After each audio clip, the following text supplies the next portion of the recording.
ప్రతి ఆదివారం కీర్తనలు చదువుతూ ఆ కీర్తనలో ఉన్న సారాంశాన్ని మనం ధ్యానిస్తూ ఉన్నాం. ప్రభు సన్నిధిలో కనిపెట్టగా ప్రభు నాకు ఇస్తున్న ఉపదేశాలు ఇవి. దయతో మీరు ఆలకిస్తే ఆశీర్వదించబడతారు.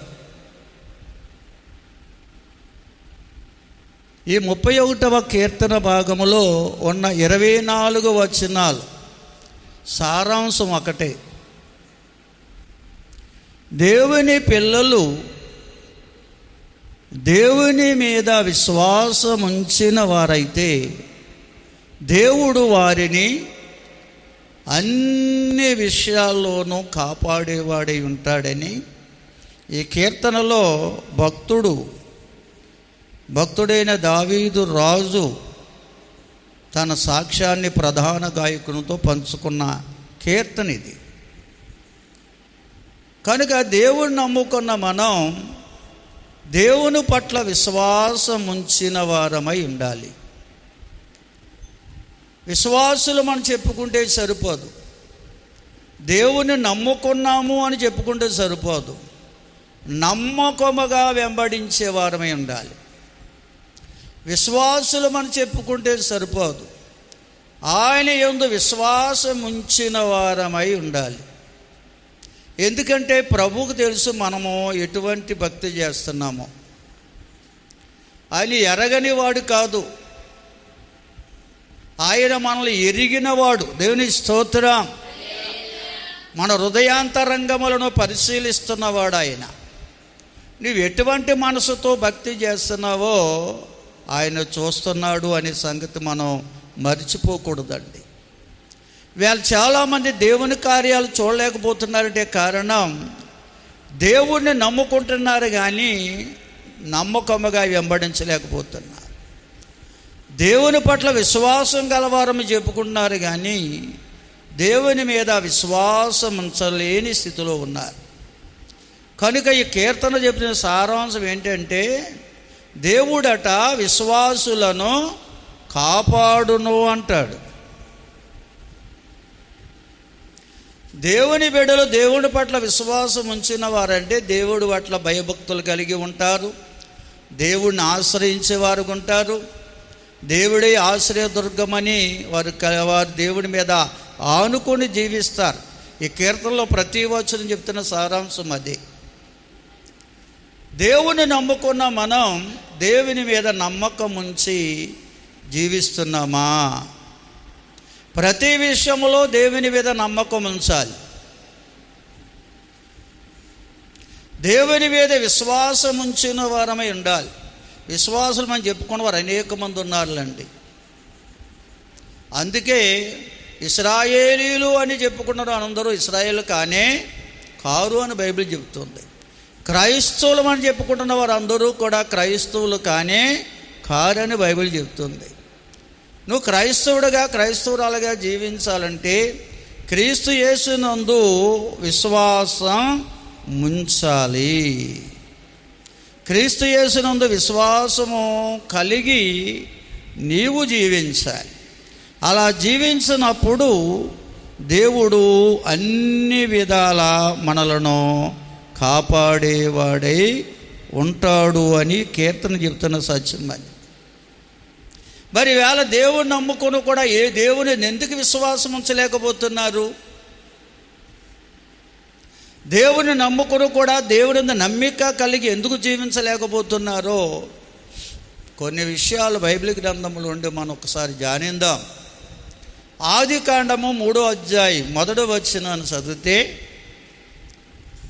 సృష్టికర్త అయిన దేవుడు తన రూపములో తన పోలికలో మానవుని సృజించి స్త్రీగాను పురుషుడుగాను కూడా ఒకే శరీరములో చేసిన దేవుడు అలాగుండుట మంచిది కాదని ఆ పురుషులో ఉన్న స్త్రీని వేరుపరిచి ఇరువురిని కూడా జతపరిచాడు ఏదెను తోటలో.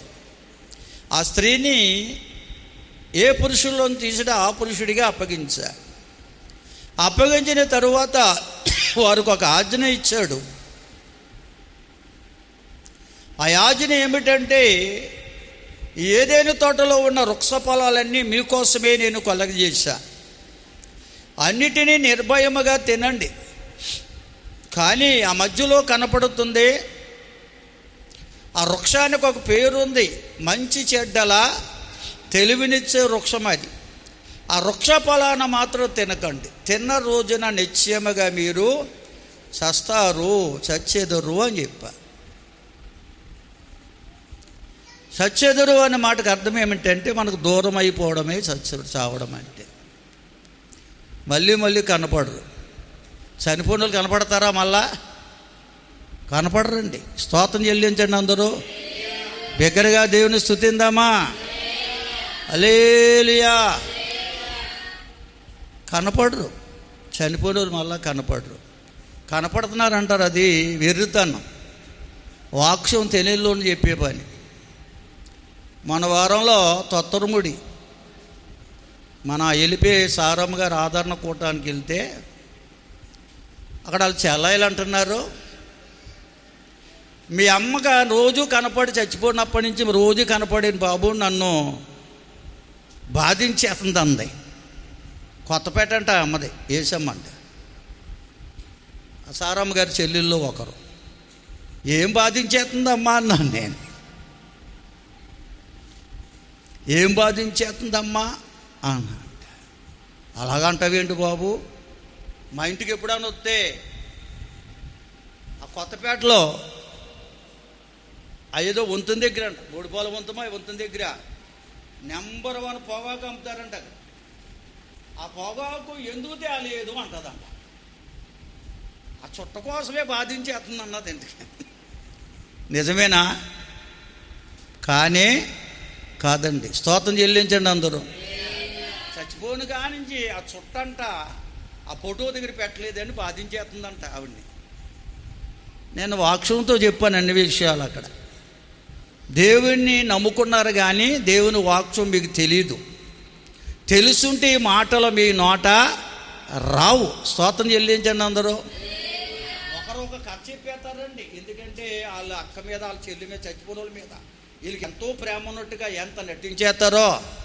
బైబిల్ అంటుంది, చనిపోయిన వారికి ఈ భూలోకంలో జరుగుతున్న ఏ కార్యాలు తెలియవని ఉంది.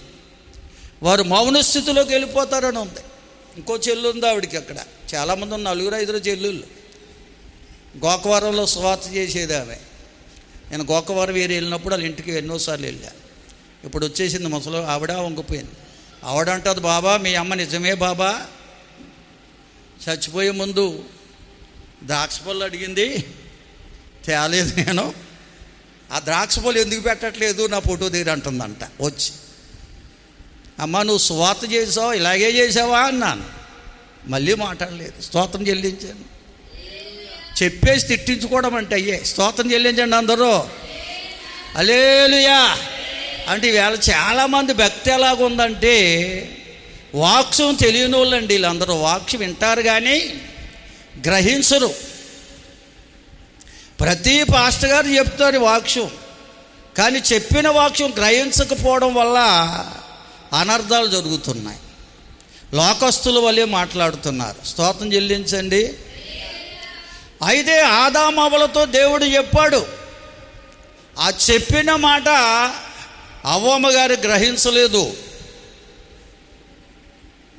ఆ అర్థాన్ని ఆమె గ్రహించలేదు, ఏదో విన్నదంతే. అందుకనే సైతాను అనగా సాతాను ఒంటరిగా ఉన్న ఆ అవ్వమ్మ గారి వద్దకు వచ్చిందండి. ఏదేని తోటలో ఒంటరిగా ఉందంట ఆవిడ. ఒంటరిగా ఉన్న అవ్వమ్మ గారి దగ్గరికి వచ్చి డైరెక్ట్గా వస్తే కుదరదు. ఎందుకంటే ఆ దురాత్మ కూడా ఆత్మస్వరూపులో ఉంటుంది కనుక, ఆకారం కనపడదు కనుక ఆ ఏదైనా తోటలోని జీవరాశులన్నిటిని అడిగిందటండి. ఏది ఒప్పుకోలేదు. నీలోకి వస్తాను, నాకు అవకాశం ఇవ్వండి, ఈ లోకానికి ఒక దేవతను చేస్తాను మిమ్మల్ని అని చెప్పింది. యుక్తిగల సర్పం మాత్రం అవకాశం ఇచ్చింది సాతానికి. ఆ సర్పములో ప్రవేశించి ఆ సైతాను ఒంటరిగా ఉన్న అవ్వమ్మ వద్దకు వచ్చి ఇది నిజమా అందట. స్తోత్రం చెల్లించండి. ఆ మొదటి వచనంలో అదే ఉంటా. చదవండి ఒకసారి. 3వ అధ్యాయం 1వ వచనం, ఆదికాండం.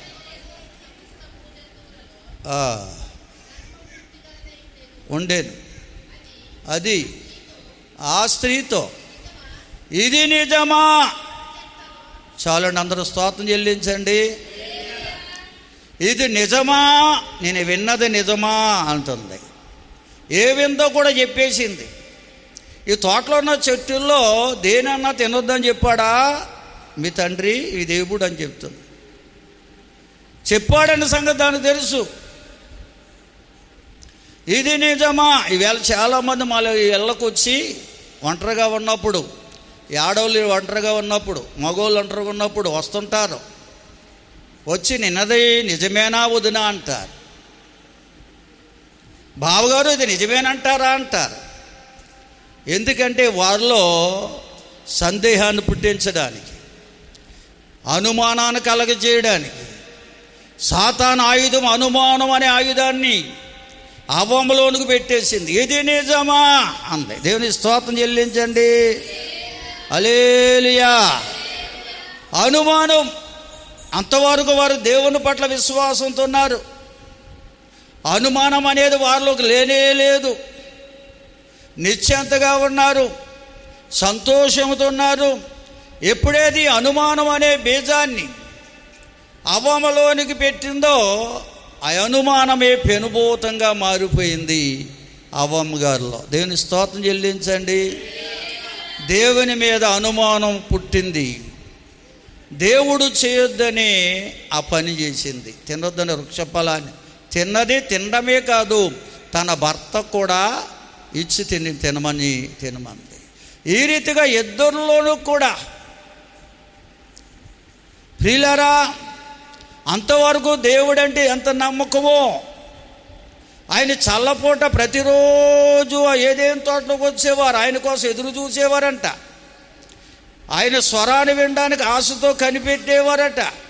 ఎందుకంటే ఆయన సన్నిధిలో ఉన్న ఆనందాన్ని అనుభవించడానికి వారు ఎదురు చూసేవారు. అటువంటి వారు ఆయన స్వరాన్ని వినేటప్పటికీ దాక్కుంటున్నారు. ఎందుకంటే ప్రియులారా, ఈ అనుమానం అనేది మనిషిని సిగ్గుమాలిన వారిగా మార్చేస్తుందండి. చూడండి, ఎవరన్నా భార్య మీద లేదా భర్త మీద అనుమానం ఉన్నవారు మాట్లాడకూడని మాటలు మాట్లాడతారు. వారి మీద అనకూడని విషయాలు అంటారు. ఎందుకంటే సిగ్గుమాలిన మాటలు మాటాయి. దేవుని స్తోత్రం. బిగ్గరగా స్తోత్రం చెల్లించండి. హల్లెలూయా. ఎప్పుడైతే దేవుని మీదే అవిశ్వాసం వారికి వచ్చిందో అంతవరకు దేవుని మహిమను కలిగిన వారు ఆ మహిమను కోల్పోయారు. ఆ మహిమను కోల్పోయిన మానవుడు మహిమానుతుడైన దేవుడితో నివసించలేడు కనుక ఆ దేవుడు వారిని శపించాడు. అనగా వారిని బట్టి భూమిని శపించి శాపగ్రస్తమైన భూమిని సేద్యం చేసుకోవడానికి పంపించాడు. స్తోత్రం చెల్లించండి. హల్లెలూయా, హల్లెలూయా. అందుకే ప్రభు అన్నాడు, నమ్మితే నా మహిమను చూస్తా. ఆ నమ్మకం అనేది ఎప్పుడైతే వారిలోంచి పోయిందో దేవుని మహిమను కోల్పోయారు. దేవుని మహిమను కోల్పోయిన మానవుడు దేవుళ్ళో ఉన్న సంపూర్ణ సంతోషాన్ని దూరమైపోయాడండి. అందుకనే సుఖము దుఃఖం అనేది లోకములో ప్రవేశించింది. సుఖ దుఃఖాలు అనేవి కావడి కుండలుగా మారిపోయాయి. కొంత సమయం సంతోషమైతే తర్వాత మరలా దుఃఖం, వేదన మానవ జీవితంలో కలుగుతుంది. కారణం ఏమిటంటే మానవుల్లో కలిగిన అవిశ్వాసమే, అనుమానమే ఆ మానవుణ్ణి దేవుని సన్నిధిలో ఆనందానికి దూరము చేసింది. అందుకని యెషయా గ్రంథంలో ప్రవక్త అయిన యెషయా ప్రవచించిన మాటలు ఒక మాట మనం జ్ఞాపం చేసుకుంటే 26వ అధ్యాయం 3-4 వచనాలు చదవండి త్వరగా. ఎవని మనస్సు నీ మీద అనుకొనునో వానిని నీవు పూర్ణ శాంతి గలవారిగా కాపాడుదువు. ఏలయనగా అతడు నీ యందు విశ్వాస ఉంచియున్నాడు. యెహోవా యెహోవాయే నిత్యాశ్రయ దుర్గము, యుగయుగములు యెహోవాను నమ్ముకొనుడి. అందరూ స్తోత్రం చెల్లించండి. దేవుడే మనకు నిత్యాశ్రయ దుర్గం. ఎవరి మనసు అయితే ఆయన మీద ఆనుకుంటుందో వారికి ఆయన పూర్ణ శాంతినిచ్చి కాపాడుతాడు. ఎవరు మనసు ఆయన మీద ఆనుకుంటుందంటే ఆయన మీద నమ్మకము గల వారికి వారి మనసే ఆనుకుంటుంది. దేవుని మీద నమ్మకం ఎవరికైతే ఉంటుందో వారే దేవుని మీద మనసు నిలుపుకుంటారండి. అందుకనే బైబిల్లో మరొక చోట ఉంది, నీ ధనం ఎక్కడుండునో నీ మనసు అక్కడే ఉండునన్నాడు. కనుక మన చాలామంది లోకధనం మీద మనసు పెడతారు. మన ధనం దేవుడై ఉండాలి. దేవుని స్తోత్రం. ఎందుకంటే మనం ఆరాధిస్తున్న దేవునిలో బుద్ధి, జ్ఞానము, సర్వ సంపదలు ఉన్నాయి. అది లోకధనంలో లేవండి. లోకధనం అనేది ఒక మారక ద్రవ్యము మాత్రమే. ఒక్కో దేశంలో ఒక పేరును పిలువబడుతుంది ఆ ధనం. కానీ దేవుడు ఆయన సన్నిధిలో బుద్ధి, జ్ఞానం, సర్వసంపదలు అంటే మానవునికి కావలసినవన్నీ ఆయనలోనే ఉన్నాయి కనుక ఆయనలోనే సంపూర్ణ సంతోషం ఉంది. దేవుని స్తోత్రం చెల్లించండి. అందరూ స్తోత్రం చెబుదామా? కనుక ధనం మనకు సంపూర్ణ సంతోషాన్ని ఇవ్వలేదండి. ధనం ఎక్కువయ్యే కొలది సమాధానం దూరం అయిపోద్ది. ఎందుకంటే ధనం ఇవ్వలేని సంతోషాన్ని దేవుడు ఒక్కడే ఇస్తాడు. దేవుని స్తోత్ర. చూడండి ప్రియులారా, ఆదికాండంలో మన పితరుడైన అబ్రహాం కొరకు రాయబడి ఉంది. ఆదికాండం 17వ అధ్యాయం 1వ వచనంలో దేవుడైన యెహోవా అబ్రహాముతో మాట్లాడుతున్నాడట. అప్పటికి ఆయన అబ్రహాంగానే ఉన్నాడు. అయితే అతని కుటుంబంలో సంతోషం లేదటండి. దేవుడిని నమ్ముకున్నాడు. దేవుడి మాట విని తన స్వదేశాన్ని, స్వగ్రామాన్ని, స్వజనులను విడిచిపెట్టాడు. ఆయన వెళ్ళమన్న ప్రతి స్థలానికి వెళుతూనే ఉన్నాడు. కానీ ఎందుకో ఆయన జీవితంలో సంపూర్ణ సంతోషం లేదట. వేదన, శోధన, కలవరం, కన్నీరు, గందరగోళంతో ఉన్నాడటండి అబ్రాం. కారణం ఏమిటంటే దేవుడి మాట విని ముందుకు సాగుతున్నాడు. కానీ అంతలోనే తన భార్య అయిన శారా మాట వినవలసి వచ్చిందంట ఆయన. ఇప్పుడు భార్య మాట వినొద్దని చెప్పట్లేదు ఎక్కడ బైబిల్. ఆ భార్య అయినా దైవ చిత్తానికి లోబడి మాట్లాడాలి. శారా దైవ చిత్తానికి లోబడాల.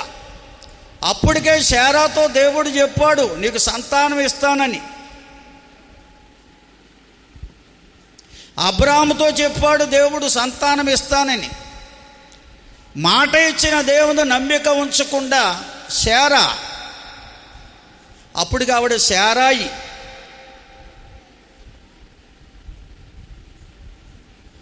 ఆమె దేవుని మీద నమ్మకాన్ని కోల్పోయి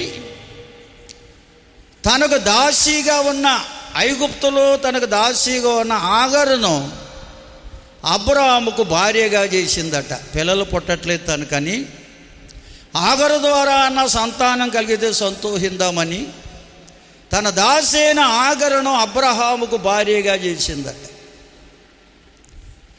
దానిని బట్టి తన భార్య మాట విని చెయ్యకూడని కార్యం చేసిన అబ్రహాం జీవితంలో సంతోషం దూరం అయిపోయింది. దైవ చిత్తానికి లోబడకుండా మనం ఏమి చేసినా దేవుని ఆశీర్వాదం దూరం అయిపోద్దండి. దేవుడిచ్చే ఆనందాన్ని మనం పోగొట్టుకుంటామండి. ఆదాము తన భార్య అయిన అవ్వ మాట విన్నాడు, దైవ సన్నిధికే దూరం అయిపోయాడు. అబ్రాం తన భార్య అయిన శారా మాట విన్నాడు, దైవ సన్నిధిలోని ఆనందాన్ని కోల్పోయాడు. వేదనతో, కలవరంతో, కన్నీటితో తన జీవితం నింపబడింది. అటువంటి అబ్రాంతో దేవుడు మరలా మాట్లాడడం ప్రారంభించాడు. చదవండి ఆ మాట ఒకసారి.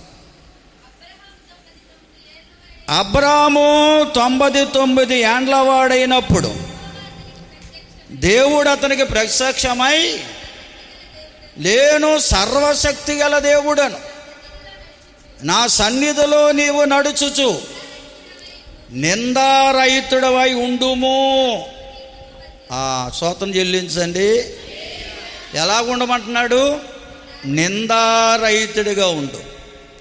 నా మాట విన్నావు, నా మాట ప్రకారంగా నీ స్వదేశాన్ని విడిచిపెట్టి వచ్చా, మంచిదే. నా బిడ్డనని చెప్పుకుంటున్నావు, అయితే నీవు నిందారహితుడిగా ఉంటేనే నీతో నేను నిబంధన చేస్తాను అన్నాడు ఆయన. నా సన్నిధిలో ఉన్న సంపూర్ణ సంతోషం ఈ లోకములో ఉన్నంతకాలము కూడా సంపూర్ణ సంతోషం. శ్రమలు వచ్చినా, కష్టం వచ్చిన, శోధన వచ్చినా ఏవి నిన్ను కలవర పెట్టకుండా, కృంగదీయకుండా, వేదన గురి చేయకుండా సంతోషముతో సమాధానముతో జీవించే అనుభవం నీకు కావాలంటే నా సన్నిధిలో నీవు నిందారహితుడిగా ఉండాలి. దేవునికి స్తోత్రం.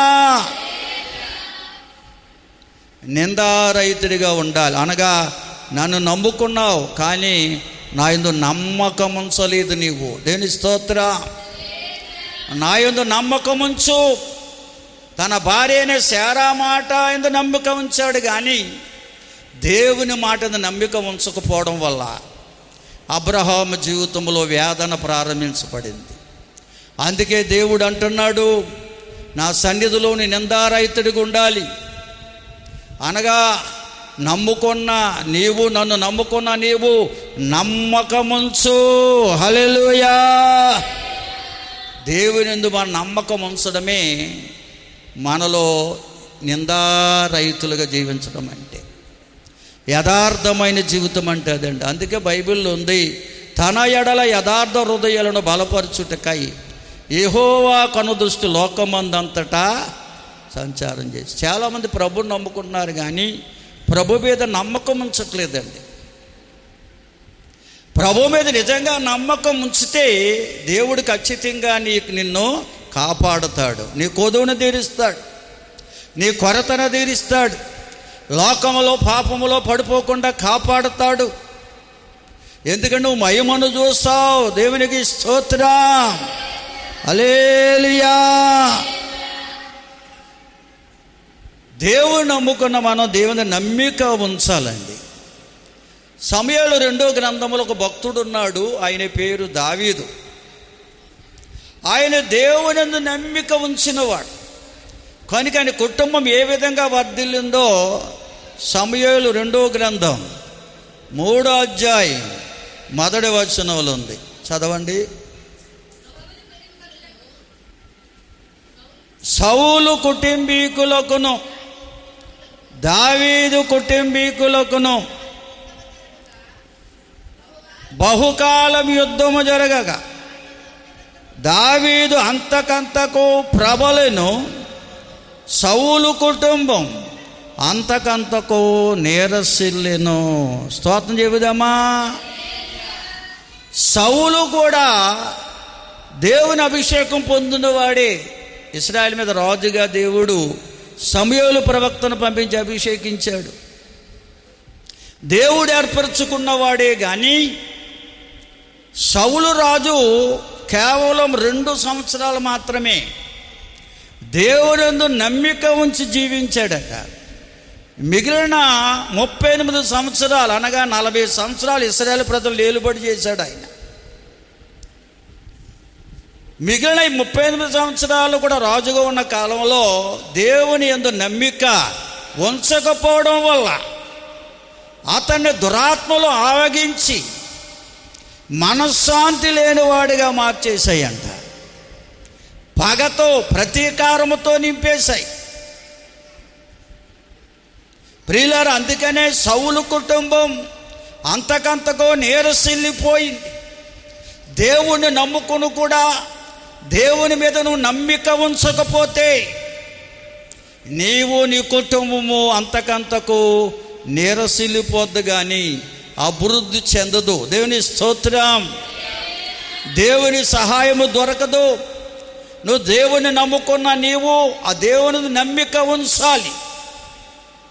ప్రతి విషయంలో దేవుని నమ్మిక ఉంచాలి. దేవుని ఎప్పుడైతే నమ్మిక ఉంచుతావో దేవుడు అప్పుడే నిన్ను కాపాడతాడు ప్రతి విషయంలో. అటువంటప్పుడు నీవు నీ కుటుంబం అంతకంతకు దావీదు కుటుంబం వలె అభివృద్ధి పరచబడుతుంది, వర్ధిల్లుతుంది. దేవుని స్తోత్రం. హల్లెలూయా, హల్లెలూయా. దావీదు కుటుంబం దేవుని యందు విశ్వాసం ఉంచిన కుటుంబం. సౌలు కుటుంబం దేవుని యందు నమ్మికను కోల్పోయిన కుటుంబం. ఇవాళ ప్రభు సన్నిధికి వస్తున్న ప్రతి ఒక్కరు కూడా ప్రభువునందు నమ్మిక ఉంచారా? ప్రతి విషయంలో నమ్మిక ఉంచాలి. కష్టం వచ్చినా, కష్టం నుంచి నా ప్రభు నన్ను విడిపిస్తాడనే నమ్మిక ఉంచాలి. అటువంటప్పుడు నువ్వు కలవరపడవు, కృంగిపో. కలిసొచ్చినా ఇది ప్రభు వల్లే కలిగిందని నమ్మిక నువ్వు కలిగి ఉండాలి.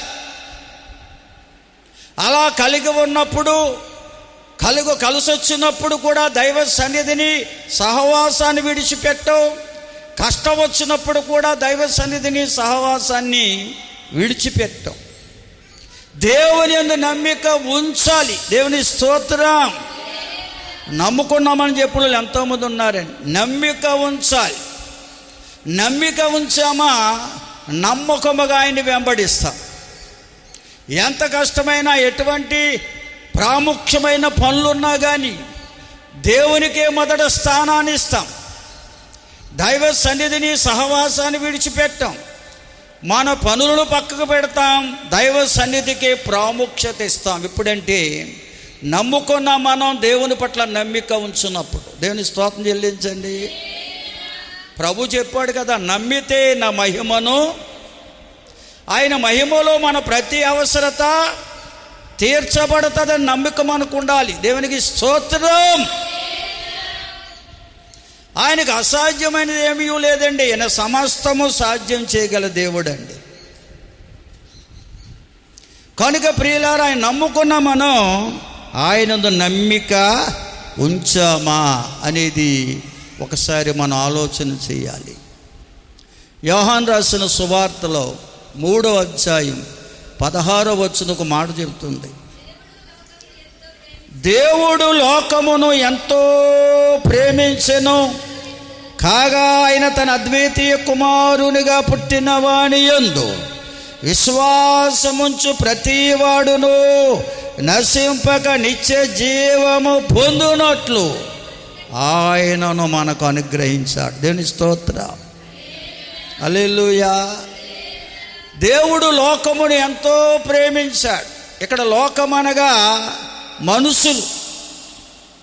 దేవుడు తన రూపములో, తన పోలికలో చేయబడిన మానవులే దేవుడు ప్రేమించిన లోకం. ఈ మానవులు ఎవ్వరూ కూడా నశించిపోకూడదని, వేదనతో, రోదనతో కృంగి కృషించిపోకూడదని, ప్రతి ఒక్కరిని సన్నిధిలో ఉన్న సంపూర్ణ సంతోషాన్ని అనుభవిస్తూ, కష్టం వచ్చినా, శ్రమ వచ్చినా, శోధన వచ్చినా కలవరపడకుండా ధైర్యముతో ముందుకు సాగేవారికి ఉండాలని ఆయన తన కుమారుడైన క్రీస్తును యేసుగా 2023 సంవత్సరాల క్రితమే లోకానికి పంపించారు. దేవుని స్తోత్రం. ఈ మానవాళి కొరకు ఆయనను అనుగ్రహించారు. ఆయన యందు ఎవరైతే విశ్వాసం ఉంచుతారో, ఎవరైతే నమ్ముకుని నమ్మకముగా వెంబడిస్తారో వారు నశింపక నిత్య జీవాన్ని పొందుకుంటారు. అనగా నిత్య జీవం అంటే నిత్యము దైవ సన్నిధిలోని ఆనందాన్ని అనుభవించడమే నిత్య జీవం అంటే. ఇహలోకములోనూ పరలోకం కూడా దొరికేది అది. దేవుని స్తోత్రం చెల్లించండి. హల్లెలూయా. యేసుక్రీస్తు ప్రభు నమ్ముకున్న వారు చాలామంది ఉన్నారు. ఆయన సన్నిధిలోని ఆనందాన్ని ఎంతమంది అనుభవిస్తున్నారంటే నమ్ముకున్న వారు నమ్మకముగా వెంబడించేవారే అనుభవిస్తారు. ప్రభువు నమ్ముకున్న నీవు నమ్మకము కలిగి ఉండాలి ఆయన పట్ల. ఎందుకంటే ఫిలిప్పీ పత్రిక 4:19 ఉంటుంది. కాగా తన ఐశ్వర్యము చెప్పున క్రీస్తు యేసునందున్న మహిమలో మన ప్రతి అవసరతను ఆయన తీరుస్తున్న కాలం ఇది. దేవుని స్తోత్రం. క్రీస్తు యేసులో ఉన్న మహిమలో మన ప్రతి అవసరత తీర్చబడే కాలం ఇది. దేవునికి స్తోత్రం. కనుక క్రీస్తు యేసునందు మనం నమ్మిక ఉంచాలి. నమ్ముకుంటే సరిపోదు, నువ్వు నమ్మిక ఉంచితే నీ ప్రతి అవసరత ఆయన మహిమలో తీర్చబడుతుంది. దేవునికి స్తోత్రం. ప్రతి అవసరత అంటే మనకి ఎన్నో అవసరత ఉంటాయి లోకంలో. ఆ అవసరతలన్నీ ఆయన మహిమలో తీర్చబడతాయండి. అవి మన అవసరతలన్నీ మహిమలో తీర్చబడతాయి. ఎందుకంటే ఆయనకు అసాధ్యం అంటే ఏమీ లేదు. ఆయన సమస్తమును చేయగల దేవుడు. వీళ్ళు చాలామంది నమ్ముకుంటున్నారు కానీ నమ్మకం ఉంచట్లేదండి. అందుకని దేవుని సన్నిధి కంటే వారి కార్యాలే వారికి అధికమైపోతున్నాయి. వారు పనులే వారు ప్రాముఖ్యమైనదిగా చూసుకుంటున్నారు. దానివల్ల దేవుని ఆశీర్వాదానికి దూరం అయిపోతున్నారు. వాళ్ళు దేవుడు నమ్ముకున్న బిడ్డలు అంతకంతకు కూడా వర్ధిల్లాలి. వారి కుటుంబం వారు అంటే వారు దైవ సన్నిధిని అనుభవించేవారు ఉండాలి.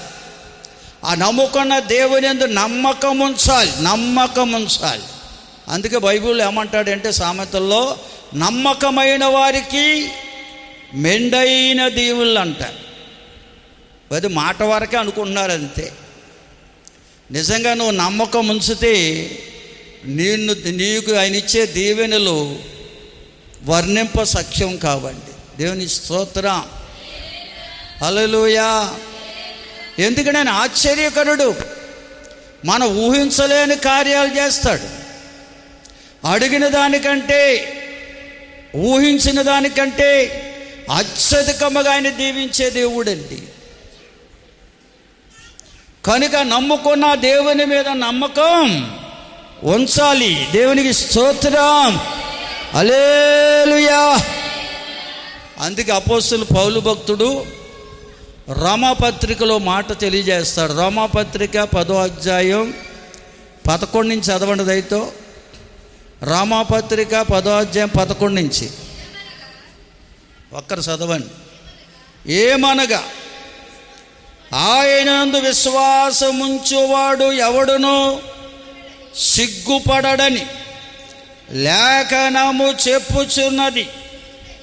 యూదుడని గ్రీసు దేశస్థుడని భేదము లేదు, ఒక్క ప్రభువే అందరికీ ప్రభువయుండి తనకు ప్రార్థన చేయవారు అందరి ఎడల కృపచూపుటకు ఐశ్వర్యవంతుడై ఉన్నాడు. అందరూ స్తోత్రం చెబుదామండి. హల్లెలూయా. చాలామంది చేతులు లేవట్లేదు. మనసు పెట్టండి. దయతో వచ్చారు కదా, రాకపోతే గొడవే లేదు. వచ్చిన తర్వాత మనసు పెట్టాలి. ప్రభు అయిన యేసుక్రీస్తునందు ఎవరైతే విశ్వాసం ఉంచుతారో వారెన్నటికి కూడా సిగ్గుపరచబడరట. ఎందుకంటే ఆయన విశ్వాసం ఉంచిన వారు ఆయన మహిమను చూస్తారు. ఆయన మహిమలో మన ప్రతి అవసరత తీర్చబడుతుంది. కనుక ఆయన నమ్ముకుంటే కాదు, నమ్మకం ఉంచితే, నమ్మకము కలిగి నువ్వు జీవిస్తే నువ్వెన్నడూ కూడా సిగ్గుపరచబడవు. దేవుని స్తోత్రం. దగ్గరగా దేవుని స్తుతించండి. హల్లెలూయా. ఆయన మనం నమ్మిక ఉంచినట్లయితే మనం ఎన్నడూ సిగ్గుపరచబడమండి. ఎందుకంటే ఆయన అంత గొప్ప దేవుడు. ప్రియులారా, ఆయనంత గొప్ప దేవుడు. బైబిల్ గ్రంథములో ఎన్నో కార్యాలు ఉన్నాయి. అపోస్తుల కార్యాల్లో మనం చూస్తే 12 అధ్యాయములకు వెళ్తే పేతురు అనే భక్తుడు ఉన్నాడు అక్కడ. ఈ పేతురు అనే భక్తుడు ప్రభునందు నమ్మిక ఉంచినవాడు. ఒక రోజున ఆయనకి భయంకరమైన క్లిష్ట సమస్య ఎదురైందండి. క్రీస్తు యేసును గూర్చి సువార్తను ప్రకటిస్తుంటే ఆయనను బంధించి ఆయనను చెరసాలలో వేశారట. అంతేకాదు, అతను బంధించిన ముందు రోజే యాకోబు అనే భక్తుడు క్రీస్తు యేసును గూర్చిన వార్త, ఆ సువార్తన ప్రాంతంలో యూదా దేశములో ప్రకటిస్తుంటే అతన్ని పట్టుకుని అతని శిరస్సును ఖండించారు. యేసే క్రీస్తుని ప్రకటిస్తున్నారని యాకోబు అనే భక్తుడు శిరస్సును ముందు రోజే ఖండించారు. అది పేతురు గారికి తెలుసుండు కూడా యాకోబు ఏ విధంగా అయితే యేసే క్రీస్తుని ప్రకటించాడో ఆ సువార్తను యూదా దేశంలో ప్రకటిస్తున్నప్పుడు పేతురు గారిని కూడా పట్టుకున్నారు, బంధించారు, చెరసాలలో వేశారు. ఎందుకంటే తెల్లవారితే ఆయన శిరస్సును ఖండిస్తారు. దేవుని స్తోత్రం. ఆ సంగతి పేతురు గారికి తెలుసండి. స్తోత్రం చెబుదామా? హల్లెలూయా.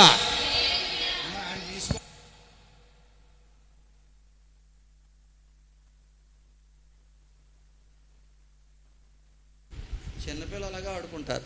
అందరూ స్తోత్రం చెబుదామా? బిగ్గరగా దేవుని స్తుతిందామా? హల్లెలూయా, హల్లెలూయా. యేసు ప్రభువే చెప్పాడు, చిన్నపిల్లలను తెల్లవారితే అతను చంపేస్తారని, మరణదండన విధిస్తారని తెలుసు. కానీ పేతురు గారు ప్రభువునందు విశ్వాసముంచిన భక్తుడండి. దేవుని స్తోత్రం. ప్రభువునందు విశ్వాసముంచిన భక్తుడు. ఎందుకంటే ఆనాడు భక్తి జీవితం ఎలా ఉండదంటే, పౌలు గారు ఓ చోట చెప్పాడు, బ్రతుకుట క్రీస్తే చావైనను లాభమే అన్నాడు ఆయన.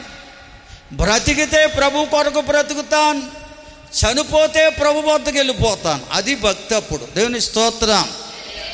ఇప్పుడు లేదు చాలా వరకు ఆ భక్తి జీవితం. ప్రభువునందు నమ్మిక ఉంచిన వారు భక్తి జీవితం అలా ఉంటుందండి. ఏదైనా కష్టం వచ్చినప్పుడు, శ్రమ వచ్చినప్పుడు అది నన్నేమయో చేయలేదు, ఒకవేళ చేసినా నన్ను నా ప్రాణాన్ని తీసినా ప్రభు సన్నిధికి వెళ్ళిపోతాను. షడ్రక్, మేషక్, అబేద్నెగో భక్తులు కూడా చెప్పారు, రాజా ఈ అగ్నిగుండానికి భయపడేవారం కాదు మేము, అగ్నిగుండము నుంచి కూడా తప్పించగల సమర్థుడు మేము ఆరాధిస్తున్న దేవుడు. ఒకవేళ తప్పించకపోయినా నువ్వు చెప్పుతున్నావే ఆ ప్రతిమకు మాత్రం నమస్కారము చెయ్యం. స్తోత్రం చెల్లించండి అందరూ.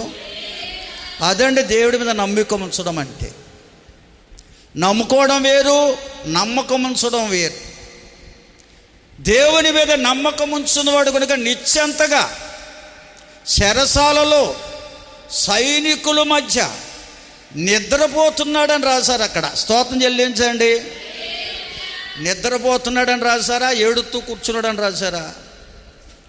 నిద్రపోతున్నాడంట నిశ్చంతగా. వేదనతో నిద్ర పట్టదో, వేదన ఉన్నా నిద్ర పట్టదు, ఆనందం ఉన్నా నిద్ర పట్టదు. ఆనందం ఉంటే పరవశించిపోయారు పౌలు, శీల చెరసాలలో పాటలు పాడుతూ ప్రార్థన చేశారు. చూడండి, మన ఇళ్ళల్లో ఏదైనా తెల్లవారితే ఏదైనా ఫంక్షన్ ఉందనుకోండి, ఆ రాత్రి నిద్రపోతారు చాలామంది నిద్రపోరు. ముందుగా యవ్వనస్తులైన పిల్లలకి అసలు నిద్రే పడదు. ఏవేవో చేతులకి కాళ్ళకి రాసేసుకుంటారు తెల్లవారు. పడుకోండి అమ్మా నీరసం వస్తుందంటే, అబ్బే ఎందుకంటే తెల్లవారిదే ఆ ఫంక్షన్లో ఆనందం హృదయములో మెదిలి ఆ రాత్రి నిద్రపడదు ఇంకలకి. ఆ పొద్దున ఫంక్షన్ టైంకి వీళ్ళకి నీరసం వచ్చేది. వాళ్ళకి తెలియదు. స్తోత్రం చెల్లించండి అందరూ. అలాగే వేదనతో ఉన్నటువంటి సమయం అది. ఆ వేదన సమయంలో కూడా నిశ్చంతగా నిద్రపోతున్నాడు పేతురు భక్తుడు చెరసాలలో సైనికుల మధ్య. కారణం ఏంటో తెలుసా? ప్రభునందు విశ్వాసముంచిన భక్తుడు. దేవుని స్తోత్రం. ప్రభునందు విశ్వాసముంచిన భక్తుడు. అక్కడ పౌలు శీలల చెరసాలలో ఉన్నారు. వారు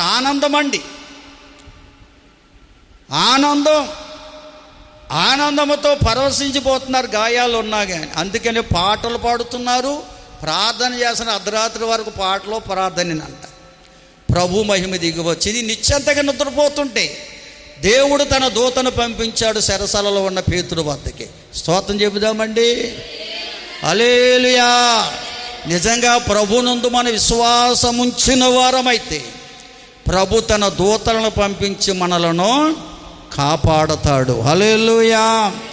చెరసాలలో బంధించబడి ఉన్న పేతురును, నిద్రపోతున్న పేతురును దేవదూత వచ్చి, దేవుడు పంపిన దూత వచ్చి పేతురు గారిని లేపి, నీ పై బట్టేసుకో, చెప్పులు తడుక్కో, నన్ను వెంబడించింది. అంతే. పేతురు గారు లేచాడు. దేవదూత వెనకాల నడుస్తుంటే చెరసాల తలుపులన్నీ తెరిచిపోతున్నాయి. దేవుని మహిమ అంటే అలా ఉంటుంది. హల్లెలూయా. మేనుగేడు తెరచబడింది. ఆ ఊరు పొలుమార వరకు దేవదూత తీసుకొచ్చింది పేతురు గారిని. అంతవరకు అనుకున్నాడంట, కళ అనుకున్నాడంట, కళలో జరుగుతుంది అనుకున్నాడంట. ఎప్పుడైతే దేవదూత పేతురు గారిని అక్కడ విడిచిపెట్టి, ఆ పొలుమారలో విడిచిపెట్టి అదృశ్యమైపోయిందో మరుక్షణం తెలివొచ్చింది, అనగా మెలుకొచ్చిందంట. మెలుకు వచ్చి ఇది నిజమని గ్రహించాడట. దేవుని స్తోత్రం చెల్లించండి. కనుక దేవుని నమ్ముకుంటే సరిపోదండి, నమ్మకం ఉంచాలి. ఆనాడు ప్రభు చేసిన కార్యాలు ఈనాడు కూడా చేస్తున్నాడు. హల్లెలూయా. ఆయన నిన్న నేడు నిరంతరం ఒకే రీతిగా ఉన్న దేవుడు. ఆయన మారని దేవుడు, మార్పు లేని దేవుడు. దేవునికి స్తోత్రం. నమ్ముకున్న మనం నమ్మకం ఉంచాలి. ఎప్పుడైతే నమ్మకం ఉంచుతామో మనల్ని ఆయన పరచనివాడు. పేతురు గారు సిగ్గుపరచబడ్డా? లేదండి, ఆయన సిగ్గుపరచబడలా. పౌలు శీల సిగ్గుపరచబడలా. ఎందుకంటే దేవుని మీద నమ్మకం ఉంచితే ఎటువంటి క్లిష్ట సమస్యలు ఎదురైనా, ఎటువంటి కొదువా కొరత ఎదురైనా దేవుని మీద నమ్మిక ఉంచితే ప్రభువే మనకు సహాయము చేస్తాడు. దేవుని స్తోత్రం చెల్లించండి. బిగ్గరగా స్తోత్రం చెబుదామా? హల్లెలూయా. ఎఫెసీ పత్రిక 1వ అధ్యాయం 13లో కూడా ఈ మాట పౌలు భక్తుడు తెలియజేస్తాడండి. ఒకసారి చదవండి. ఎఫెసీ పత్రిక 1వ అధ్యాయం 13లో ఉంటుంది. మీరు సత్యవాక్యమును, ఒక్కరు చదవండి, అనగా ఈ రక్షణ సువార్తను విని క్రీస్తునందు విశ్వాసముంచి వాగ్దానము చేయబడిన ఆత్మచేత ముద్రించబడితిరి. దేవుని మహిమకు కీర్తి కలుగుటకై ఆయన సంపాదించుకొనిన ప్రజలకు విమోచనము కలిగే నిమిత్తం ఈ ఆత్మ తన స్వాస్థ్యమునకు సంచకరువుగా ఉన్నాడు. దేవుని స్తోత్రం చెబుదామా? మరొకసారి అంటాడు, నమ్ము ప్రతివారి కడుపులో నుండి జీవజల నది ప్రవహింపజేస్తానని. ఇదే మాట పౌలు గారు ఇక్కడ కూడా చెప్పాడు. నమ్ముకుంటే కాదు, నువ్వు నమ్మకం ఉంచితే ప్రభు తన ఆత్మను నీలోకి పంపించి శ్రమ వచ్చినా, కష్టం వచ్చినా, శోధన వచ్చినా, కొదువ వచ్చినా, కొరత వచ్చినా, వ్యాధి బాధలు వచ్చినా కృంగిపోకుండా, కలవరపడకుండా, దుఃఖపడకుండా, వేదనకు గురి కాకుండా సంతోషముతో ముందుకు నడిపించేవాడే పరిశుద్ధాత్ముడు అంటే. దేవుని స్తోత్రం. వారినే ఆత్మపూర్ణులు అన్నారు, ఆత్మచేత నడిపించబడుతున్నవారు అన్నారు. చూడండి, కొరింథీ 2వ పత్రికలో పౌలు గారి సాక్ష్యం ఉంది. అక్కడ 4:14 చదివితే పౌలు గారు సాక్ష్యం ఉంది. అక్కడ ఏమంటాడంటే, విశ్వసించి తిమి గనుక మాటలాడితిమి అని రాయబడిన ప్రకారం అట్టి విశ్వాసముతో కూడిన ఆత్మగలవారమై ప్రభు అయిన యేసును లేపినవాడు యేసుతో మిమ్మును కూడా లేపి మీతో కూడా తన నెలుదుట నిలవబెట్టునని ఎరిగి మేమును విశ్వసించుచున్నాం గనుక మాట్లాడుచున్నాం. కావున మేము అధైర్యపడము. మా బాహ్య పురుషుడు కృషించుచున్నను, మా ఆంతర్య పురుషుడు దినదినము నూతన పరచబడుచున్నాడు. మేము దృశ్యమైన వాటిని చూడక అదృశ్యమైన వానినే నిదానించి చూచుచున్నాము గనుక క్షణమాత్రముండు మా చులకని శ్రమ ఆ కొరకు అంతకంతకు ఎక్కువగా నిత్యమైన మహిమాభారము కలుగ చేయుచున్నవి. ఏలయనగా దృశ్యమైనవి నిత్యములు, అనిత్యములు అదృశ్యమైనవి నిత్యములు. స్తోత్రం చెల్లించండి. కనుక దేవుని పట్ల విశ్వాసం కలిగిన ఆత్మగలవారమై ఉండాలి. మన విశ్వాసము హృదయములో ఉండాలి. వారే దేవుని పట్ల విశ్వాసం ఉంచిన వారంటే. అటువంటి వారికి ఎన్ని శ్రమలు వచ్చినా, కష్టాలు వచ్చినా, వ్యాధులు వచ్చినా, బాధలు వచ్చినా అధైర్యపడరట, భయపడరట. ఎందుకంటే అవి క్షణమాత్రమును చులకని శ్రమలుగా చూస్తారట. వారి మనసంతా దేవుని మీదే. ఈ శ్రమల నుంచి తప్పించే దేవుడు నాతో ఉన్నాడు, ఈ కష్టాలు తొలగించే దేవుడు నాతో ఉన్నాడు, ఈ వ్యాధిని నన్ను కృంగదీయకుండా ఈ వ్యాధి బాధల్లో నన్ను బలపరిచి నడిపించే దేవుడు నాతో ఉన్నాడనే విశ్వాసం వారిలో ఉంటుంది. కనుక వారు అదృశ్యుడైన దేవుని వైపే చూస్తారు కానీ దృశ్యమైన కంటికి కనబడే బాధల వైపు, వేదన వైపు చూడరటండి. దేవుని స్తోత్రం. వారే ప్రభునందు విశ్వాసం ఉంచిన వారంటే.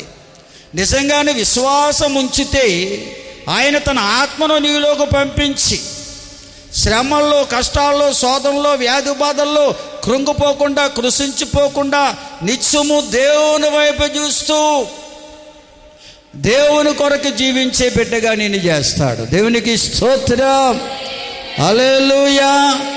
అందుకే కొరింథీ మొదటి పత్రిక 2వ అధ్యాయం 4-5 వచనములో చెప్తాడు పౌలు భక్తుడు, మీ విశ్వాసము మనుషుల జ్ఞానమును ఆధారము చేసుకునేది కాకుండా దేవుని శక్తిని ఆధారము చేసుకొనదై ఉండాలి. దేవుని స్తోత్రం చెల్లించండి. చాలామంది విశ్వాసం మనుషుల మీద ఆధారపడే జ్ఞానంతో ఉంటారు. మనుషుల జ్ఞానంతో కూడా విశ్వాసం. మనుషుల జ్ఞానం ఎంతవరకు అంటే దేవుని కంటే లోకములో ఉన్న వాటిని ఎక్కువగా ప్రేమించే విశ్వాసం. అది తమ కొరకే, తమ కుటుంబం కొరకే, తన అవసరాల కొరకే భక్తి చేస్తారు కానీ దేవుని మహిమను చూడాలని భక్తి చేయరు వాళ్ళు. కనుక మన విశ్వాసం దేవుని మీద ఆధారపడినదై ఉండాలి. దేవుని మహిమను చూడాలి. ఆ మహిమలో మన ప్రతి అవసరత తీర్చబడుతుంది అనే విశ్వాసముతో మనం భక్తి చేసేవారంగా ఉంటే దైవ సన్నిధిని, సహవాసాన్ని ఎన్నడూ కోల్పోం. అందరూ స్తోత్రం చెల్లించండి. హల్లెలూయా, హల్లెలూయా. అదే మాట రోమాపత్రిక 12వ అధ్యాయంలో మొదటి 2 వచనాల్లో రాయబడింది. కాబట్టి సహోదరులారా, పరిశుద్ధమును దేవునికి అనుకూలమునైన సజీవయాగముగా మీ శరీరములను ఆయనకు సమర్పించుకొనుడని దేవుని వాత్సల్యతను బట్టి మిమ్మును బ్రతిమాలుకొనుచున్నాను. ఇట్టి సేవ మీకు యుక్తమైనది. మీరు లోక మర్యాదను అనుసరించక ఉత్తమమును అనుకూలమును సంపూర్ణమునయ్యున్న దేవుని చిత్తమేదో పరీక్షించి తెలుసుకున్నట్లు మీ మనస్సు మారి నూతన మగుట వల్ల రూపాంతరము పొందిండి. దేవుని స్తోత్రం చెల్లించండి. హల్లెలూయా. ప్రియులారా, దేవునికి పరిశుద్ధమైన భక్తి, ఉత్తమమైన భక్తి ఏమిటంటే మన బ్రతికి ఉండగానే మనకు మనం ఆయనకు అప్పగించుకోవడమే నిజమైన భక్తి. దేవుని స్తోత్రం చెల్లించండి. హల్లెలూయా. మనం దేవుని నమ్ముకున్న పిల్లలు దేవుని పట్ల నిజంగా మీకు నమ్మకం ఉంటే మీకు మీరుగా దేవునికి అప్పగించుకుంటారు. దేవునికి ఎప్పుడైతే అప్పగించుకుంటామో అది వరకు మనతో ఉన్న వ్యసనాలు, అలవాట్లు, ఆలోచనలు అన్నీ కూడా మనకు దూరం అయిపోతాయండి. దేవునికి ఎప్పుడైతే అప్పగించుకుంటామో దేవుడు మన మనస్సును మార్చి నూతన పరుస్తాడు. హల్లెలూయా. నూతనమైన అనుభవాలు నడిపిస్తాడు. మనం మన కొరకు కాకుండా మనల్ని దీవించే దేవుని కొరకు జీవించేవారిగా మారిపోతాం. మొదట ప్రస్థానం దేవునికి ఇస్తాం, మొదటి సమయం దేవునికి ఇస్తాం. దేవుని కంటే లోకములో దేనిని అధికముగా ప్రేమించే వారం ఉండమండి. దేవుని స్తోత్రం చెల్లించండి. కనుక మనం దేవునికి అప్పగించుకోవాలి.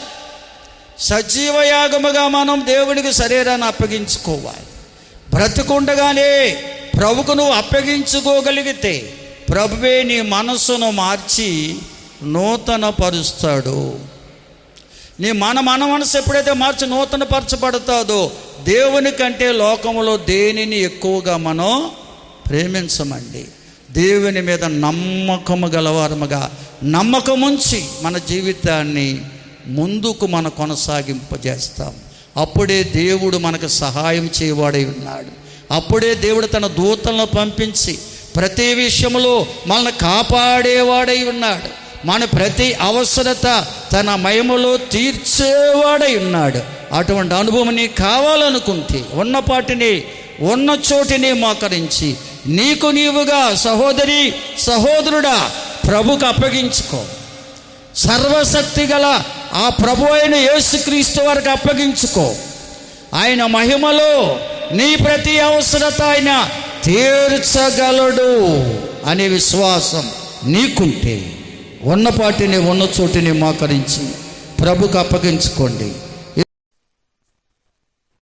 కారణభూతుడవైన మా పరలోకపు తండ్రి, మీకే వందనాలు, స్తోత్రాలు, స్తుతులు అర్పిస్తూ ఉన్నాను.